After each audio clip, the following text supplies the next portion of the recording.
आइदेऊ तिमी आइदेऊ छाइदेऊ यो मनभरि। साँचो कुरो हो, दार्जिलिङमा यदि सङ रिलिज गरिन्छ भने फेमस भयो भने त्यो काठमाडौँसम्म आइपुग्दैन। तर यदि काठमाडौँमै सङ रिलिज गर्यो, यदि त्यो गीत फेमस भयो भने अल ओभर द वर्ल्ड। कसैले अब त्यो रूपले भन्दा पनि अलिकति म्यारिटको हिसाबले नै पर्पोज गरिहाल्यो भने चाहिँ तपाईँको यहाँ गर्छु भनेर चाहिँ ठिकै छ, एक्सेप्ट गर्नुहुन्छ। पाउनु पर्ने चाह छैन, गुमाउने डर छैन, हेरिरहन पाऊ माया गरिरहन पाऊ, हेरिरहन पाऊ माया गरिरहन। नमस्कार दर्शकबिन, स्वागत छ जोस टिभी नेपालमा। म छु राजन लिम्बू र आज मसँग हुनुहुन्छ Ashwin Rai. The voice of Nepal season 5 को टप 10 सम्म पुग्न सफल हुनुभएको थियो र उहाँ दार्जिलिङदेखि हुनुहुन्छ। आज उहाँसँग हामी विशेष कुराकानी साथै रमाइलो कुराकानी गर्नेछौँ। अश्विन राई, स्वागत छ तपाईँलाई। थ्याङ्क यू सो मच, धन्यवाद। केमा व्यस्त हुनुहुन्छ अहिले पछिल्लो समय? अहिले चाहिँ रेकर्डिङ्सहरूमै आफ्नै गीतहरूको रेकर्डिङ्समा अलिकति व्यस्त छु, बाँकी त त्यही हो। दार्जिलिङदेखि नेपालसम्मको तपाईँको म्युजिकल जर्नी कस्तो रह्यो त्यो बताइदिनुहोस् न। फर्स्ट अफ अल त सम्पूर्णमा नमस्ते है। अनि एकदमै अनएक्सपेक्टेड जर्नी थियो मेरो म्युजिकको चाहिँ भनौँ न है। दार्जिलिङमा म म्युजिक गरिबसेको, देन आफ्टर मेरो एकजना दादा हुनुहुन्छ दिपेश राई भन्ने, उहाँले चाहिँ मलाई कल गरेर भन्नुभयो कि अब तिम्रो चाहिँ भोइस अफ नेपालको लागि अडिसन दिनुपर्छ भनेर भन्नुभयो। अनि देन आफ्टर के अरे यो डिजिटल अडिसन हुँदै थियो त्यति बेला। अनि म त्यति बेला प्रोग्राममै थिएँ, प्रोग्रामबाट ग्रिन रुमबाट चाहिँ मैले एउटा गीत गाएर मैले भिडियो बनाएर पठाएको थिएँ भोइस अफ नेपालमा। अनि त्यसको लगातार 2-3 दिन बाद चाहिँ मलाई भोइस अफ नेपालबाट कल आयो। अनि सबै सोजहरू क्यान्सल गरेर मैले भोइस अफ नेपालको लागि यता आएको थिएँ। अनि लाइन अडिसन भयो, त्यहाँदेखिको तपाईँहरूले देख्नु नै भएको छ मेरो जर्नी है। सो इट वाज अनएक्सपेक्टेड नै भन्न चाहन्छु म चाहिँ, तर रमाइलो थियो। भोइसपछि चाहिँ दर्शक श्रोताहरूको माया रेस्पोन्स कस्तो पाइराख्नु भएको छ? एकदमै बेसी मैले माया पाएको छु। मैले सोचेको थिइनँ कि मैले यस्तो धेरै मलाई मन पराइदिनुहुन्छ भनेर। मेरो मेसेजेसहरू स्टिल अहिले पनि आउने गर्छ है, तपाईँको फ्यान हो, तपाईँको भोइस मन पर्थ्यो, तपाईँ भोइसबाट निक्लिँदाखेरि हामीले भोइसै हेर्नु छोडिदियो भन्ने छ है।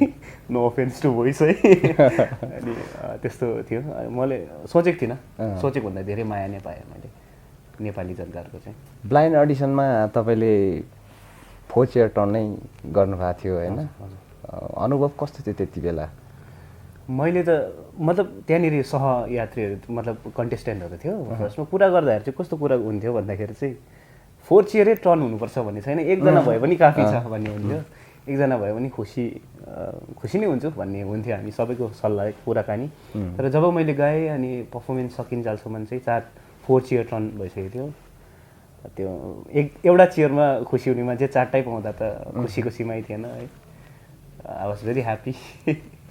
भोइसमा नै जानुपर्छ भन्ने चाहिँ तपाईँलाई कसरी लागेको थियो र भोइसको जर्नीलाई सुरु गर्नुभयो? भोइस अफ नेपाल चाहिँ मलाई लाग्छ एउटा ब्रान्ड हो। अनि फेरि अरू जस्तै नेपाल आइडल अरूहरूले चाहिँ लिँदैन। अनि त्योभन्दा भोइसभन्दा अगाडि चाहिँ मैले एउटा मेरो भोइस युनिभर्स भन्ने रियालिटी सो थियो, त्यो आएको थियो। अनि त्यसमा पनि मैले ट्राई गरेको थिएँ। त्यसमा चाहिँ म अडिसनमै फ्याइदिएको थिएँ। अनि फेरि इन्डियामा गर्नु भने चाहिँ इन्डियामा चाहिँ अलिक साह्रो नै पर्छ, हामीलाई चर्को नै पर्छ नेपाली भाषीहरूलाई, किनभने मुस्किलमा 100 जनामा 1 जना चाहिँ क्लिक हुन्छ। ट्राई गर्नुभएको छ अहिलेसम्म इन्डियन कुनै सोहरूमा? Voice of Nepal, voice of India try गरेको मैले, अनि इन्डियन आइडल पनि गरेको। अडिसन राउन्डतिर म पुगेको थिएँ। अडिसनसम्म चाहिँ पुग्नु भएको थियो? हजुर। नेपाल र इन्डियाको रियालिटी सोमा अलिकति फरकै हुन्छ? धेरै फरक हुन्छ फर्मेटहरू, तर एउटै हुन्छ। तर कम्पिटिसनको हिसाबले अलिकति त्यता गाह्रो हुन्छ। नेपालीहरू चाहिँ इन्डियामा धेरै गाह्रो हुन्छ, सबैजना सिकेको हुन्छ, क्लासिकली ट्रेन्ड पिपल्सहरू बेसी हुन्छ, सिङ्गर्सहरू बेसी हुन्छ। सो इन्डिया अलिक साह्रो हुन्छ। अहिले तपाईँको जस्तै म्युजिकल जर्नीमा कस्तो चलिरहेको छ? गीतहरू रेकर्डिङ गर्नेदेखि लिएर स्टेज प्रोग्रामहरू गर्नेदेखि लिएर कतिको पाइराख्नु भएको छ भनौँ न? स्टेज सोज चाहिँ मेरो बेसी भएको छैन। मेरो विशेष चाहिँ आफ्नै गीतहरू थियो जो मैले 7 वर्ष अगाडि 2 वर्ष अगाडि त्यसरी मैले लेखेको गीतहरू काठमाडौँ नै आएर गर्छु भन्ने चाहिँ त्यति बेला मैले सोचेको थिएँ, तर अभाग्यवश त्यो हुन सकेको थिएन। अनि अहिले काठमाडौँ आउँदाखेरि चाहिँ म त्यही गीतहरूमा चाहिँ काम गरिरहेको छु। भोइसमा आउनुभन्दा अगाडि तपाईँले आफ्नो ओरिजिनल गीतहरू रेकर्ड गर्नुभएको थियो? हजुर, गरेको थिएँ। हामीले आवास भन्ने चाहिँ गीत हामीले एल्बम रिलिज गरेको थिएँ। त्यो एल्बममा 4 जना सिङ्गर्सहरू थिए हामीहरू, अनि मैले 2टा गीत चाहिँ त्यो एल्बममा गाएको थिएँ। अनि 1-2वटा त्यो म्युजिक भिडियोजहरू चाहिँ गरेको थिएँ, मतलब तर रिलिज चाहिँ हुन सकेको थिएन मेरो गीतहरू। गीत रिलिज भएको भनेको चाहिँ मेरो 3टा गीत चाहिँ रिलिज भयो। हजुर, अरू चाहिँ भएको छैन। अरू चाहिँ सबै रेकर्डेड नै छ, रेकर्डिङ नै छ।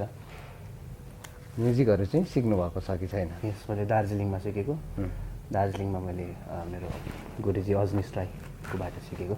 देन आफ्टर मैले अहिले सिलगढीमा चाहिँ बेङ्गोली म्याम हुनुहुन्थ्यो, वर्णाली बासु नाम, उहाँबाट मैले फेरि सिक्दै थिएँ। अनि सोच्दैछु कि नेपालमा पनि क्लासेसहरू लिउँ, तर मैले गुरुजी चाहिँ भेटाउन सकेको छुइनँ। फेरि गुरुहरू पनि के हुन्छ अरे भन्दाखेरि भगवान्ले नै जुराइदिनुहुन्छ अरे। हर कोहीलाई हामीले गुरु बनाउँछौँ भनेर गुरु बनाउनु सकिँदैन। सो युनिभर्सकै खेल हुन्छ त्यो चाहिँ। सो चान्स पाएँ चाहिँ सिक्ने अब नेपालमा पनि। सो तपाईँको भोइस यति राम्रो छ होइन, भोइस अफ नेपालमा तपाईँले गाउनुभएको गीतहरूदेखि लिएर दर्शकहरूले तपाईँलाई देखिसक्नु भएको छ, चिनिसक्नु भएको छ। एउटा मिठो गीत गाइदिनुहोस्। यो गिटार भोइस अफ नेपालले नै दिएको हामीलाई है। सो यही गिटारमा गाउँछु है। मैले भोइस अफ नेपालमै गाएको गीत।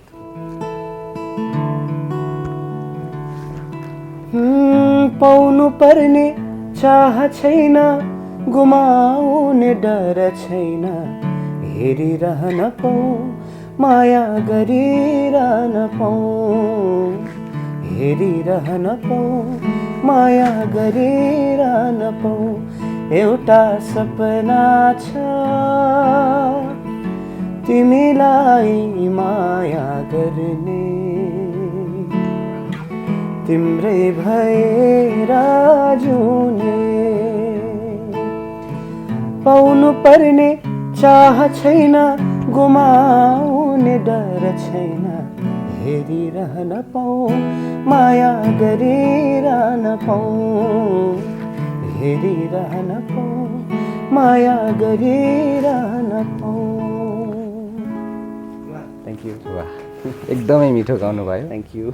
तपाईँको भोइस यति मिठास छ होइन, थ्याङ्क यू। कुरै नगरौँ। र मान्छे पनि तपाईँ यति ह्यान्डसम हुनुहुन्छ। सबैले भन्छ। प्रपोजहरू चाहिँ आइराखेको छ के छ? तपाईँको रिलेसनसिप स्ट्याटस गर्लफ्रेन्ड छ कि अथवा के छ, यस्तो भन्न मिल्छ? रिलेसनसिप चाहिँ अहिले सिङ्गल छु, स्टेटस चाहिँ। फिलहाल मेरोमा टाइम पनि छैन अहिले रिलेसनसिपको लागि। अनि हेरौँ, अब त्यो भन्नु सकिँदैन। पर्पोजहरू त आउँछ होला टर्ने होइन? हजुर। एक्सेप्ट गर्नुभएको छैन भनेपछि उहाँहरूलाई म फ्यानको उयोले हेर्छु, नजरले हेर्छु। अनि फ्यान भनेको एउटा ग्राहकको मतलब पसलेको चाहिँ ग्राहक जस्तो हो नि त। सो ग्राहक भनेको चाहिँ भगवान् हो। सो फ्यान्सहरूलाई म भगवान्को रूपले हेर्छु। सो त्योपट्टि चाहिँ गइहालेको छुइनँ अहिले। यदि कसैले अब त्यो रूपले भन्दा पनि अलिकति म्यारिडको हिसाबले नै पर्पोज गरिहाल्यो भने चाहिँ तपाईँको यहाँ गर्छु भने ठिकै छ। एक्सेप्ट गर्नुहुन्छ? हजुर, बुहारीको खाँचो छ घरमा। फ्यामिलीमा को हुनुहुन्छ?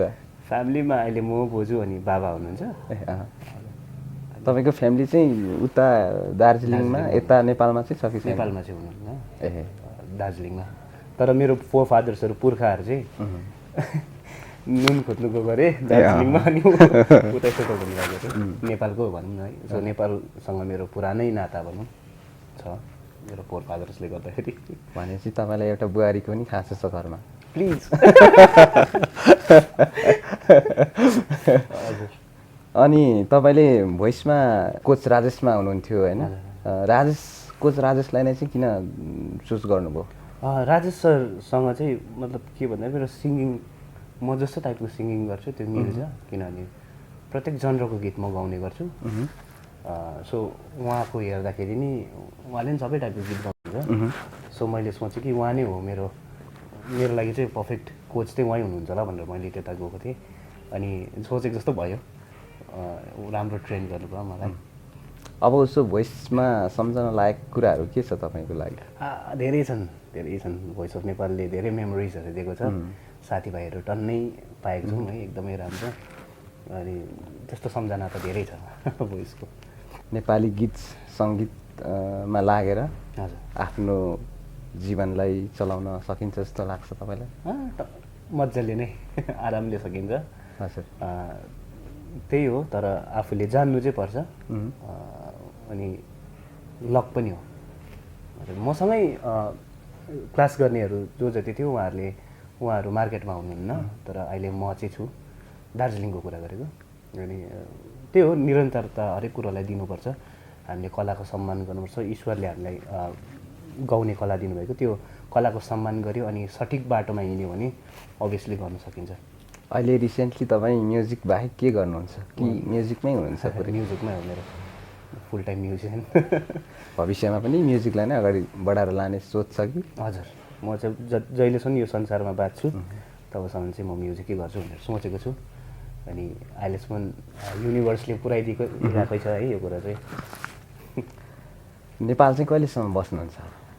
नेपाल चाहिँ खास चाहिँ म भोइसको लागि भनेर खालि आएको थिएँ, तर भोइस सकेर पनि म बसि नै रहेको छु। अनि यता कामहरू राम्रो भयो, रेकर्डिङ्सहरू पायो भने चाहिँ यतै बस्ने भनेर सोचेको छु। यो कुरा मेरो ब्यान्ड मेम्बर्सहरूले, दार्जिलिङको ब्यान्ड मेम्बरले सुन्यो भने चाहिँ म्यासेज आउँछ होला मलाई रिसाको। तर म चाहिँ भन्छु कि उहाँहरूलाई नि यतै आएको राम्रो भनेर चाहिँ म भन्छु, किनभने यहाँ नेपाली मार्केट धेरै छ है, सुन्ने पपुलेसन धेरै छ सुन्ने। मतलब मलाई चाहिँ के लाग्छ भन्दाखेरि, के लाग्छ नि साँचो कुरो हो, दार्जिलिङमा यदि सङ रिलिज गरिन्छ भने फेमस भयो भने त्यो काठमाडौँसम्म आइपुग्दैन।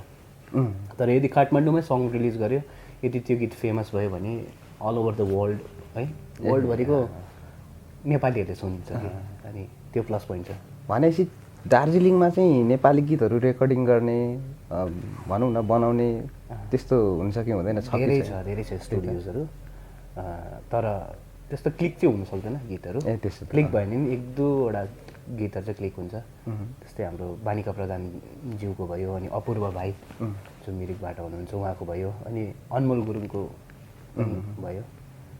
त्यस्तो लकले मात्र हुन्छ त्यस्तो क्लिक चाहिँ। तपाईँको अब प्लानिङहरू त म्युजिकमा नै लाग्ने भनेर हामी सुनिसक्यौँ होइन? तपाईँको आफ्नो ओरिजिनल गीत एउटा सुनाइदिनुहोस् न।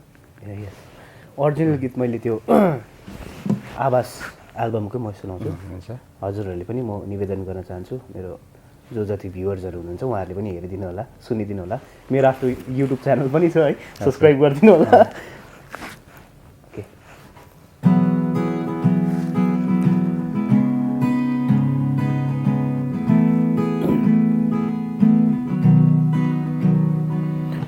पानी पर्दा आकाशबाट किन हुरी चल्दा मन सारे आतिन्छ दिन ढली, जब साँझ पर्छ त्यसै रातै भरि मन सारे तडपन्छ एक्लोपनले हो कि दिन रात मलाई यसरी सताइरहन्छ। ढुकढुकीमा मेरो सधैँ भारी लाग्छ, तिम्रै नाम गुन्जिरहन्छ। आइदेऊ तिमी आइदेऊ, छाइदेऊ यो मनभरि। आइदेऊ तिमी आइदेऊ, छाइदेऊ यो मनभरि।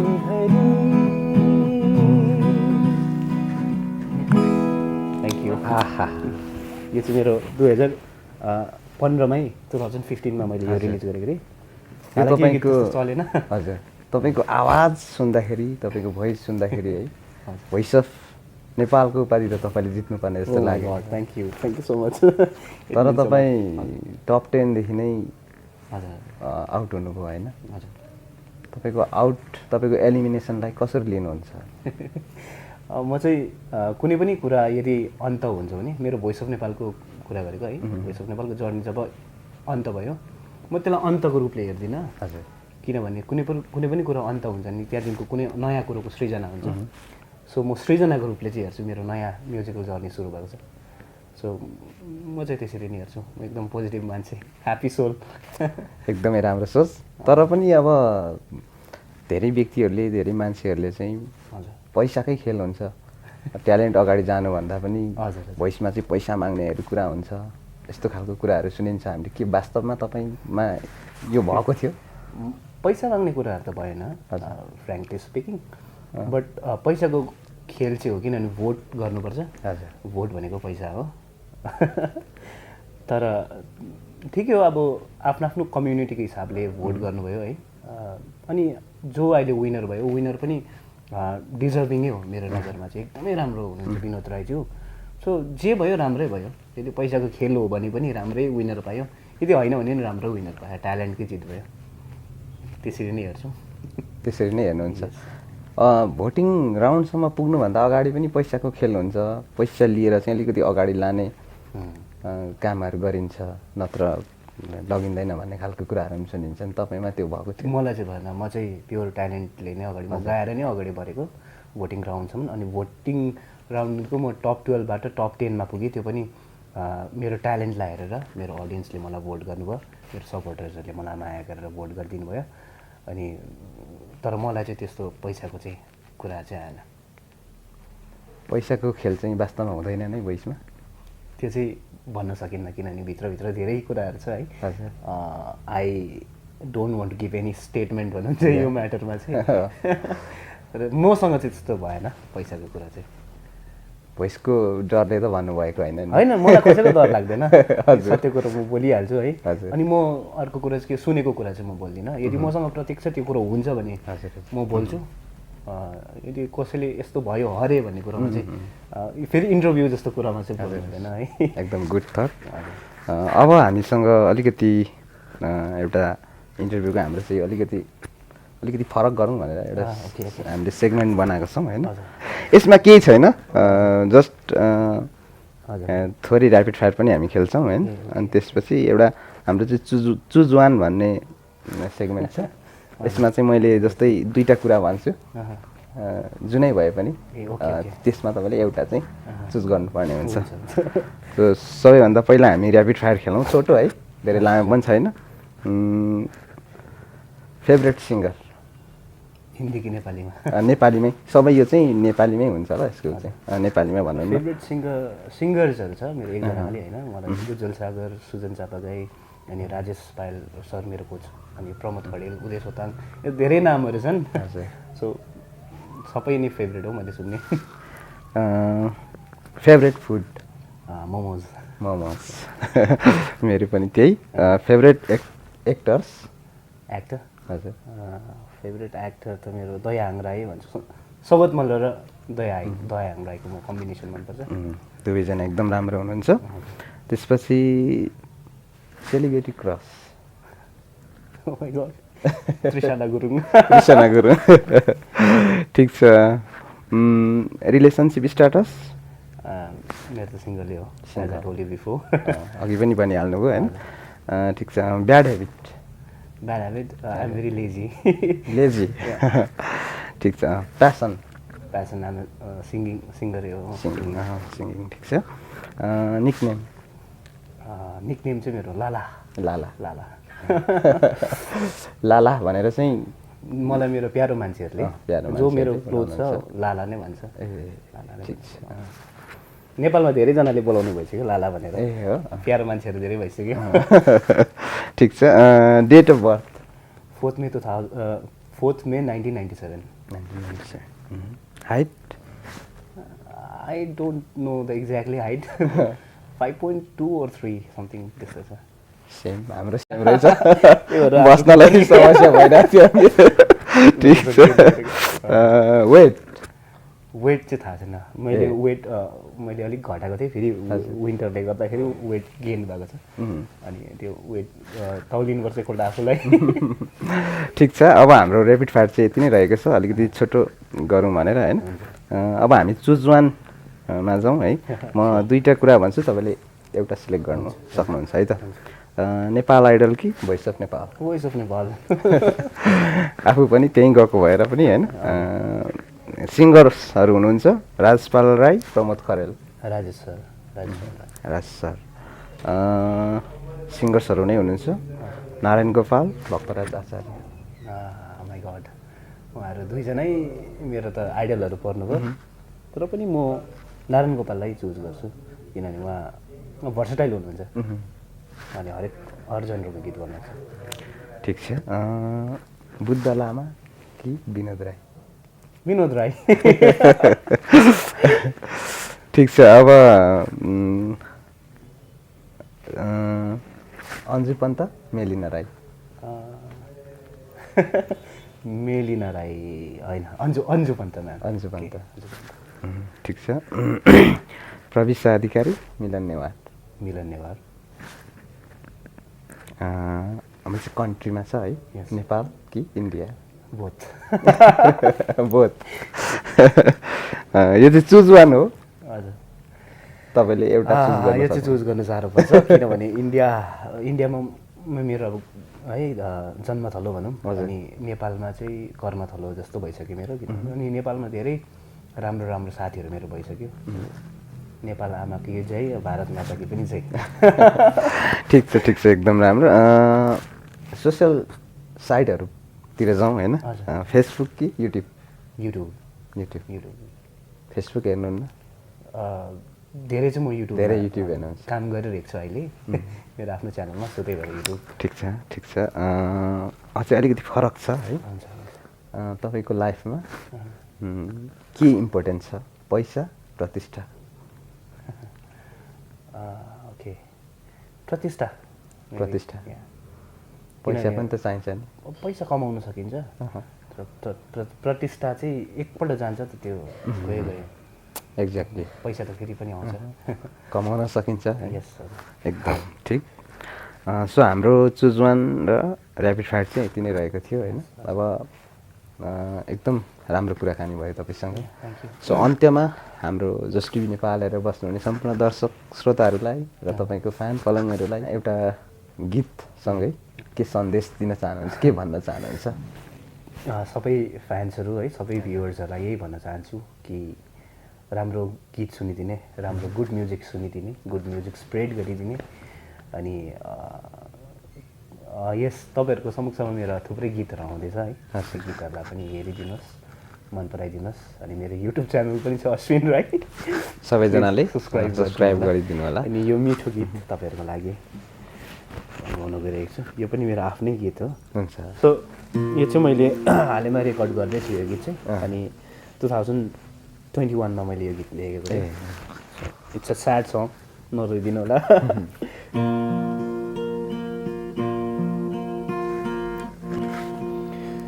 संसारै ढाक्यो कुहिरोले, छेक्यो है आकाश बादलले, तिमी त टाढियो कान्छी, मन मेरो रोयो पिरले। संसारै ढाक्यो कुहिरोले, छेक्यो है आकाश बादलले, तिमी त टाढियो कान्छी, मन मेरो रोयो पिरले। हो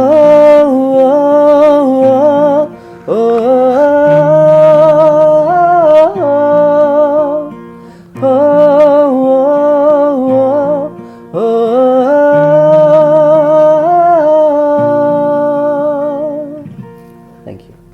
अनि अन्तमा चाहिँ म धन्यवाद दिन चाहन्छु नेपाल मानव धर्म सेवा समिति, जहाँ बसेर हामीले इन्टरभ्यू गरिरहेछौँ। अनि मेरो गुरु महाराजजीलाई पनि धेरै धेरै धन्यवाद। Thank you so much. र यो समय दिनुभएको लागि तपाईँलाई पनि धेरै धेरै धन्यवाद। तपाईँको बाँकी जीवन, बाँकी साङ्गीतिक यात्राहरू अझै सफल हुँदै जाओस्। यो समयको लागि धन्यवाद। Thank you.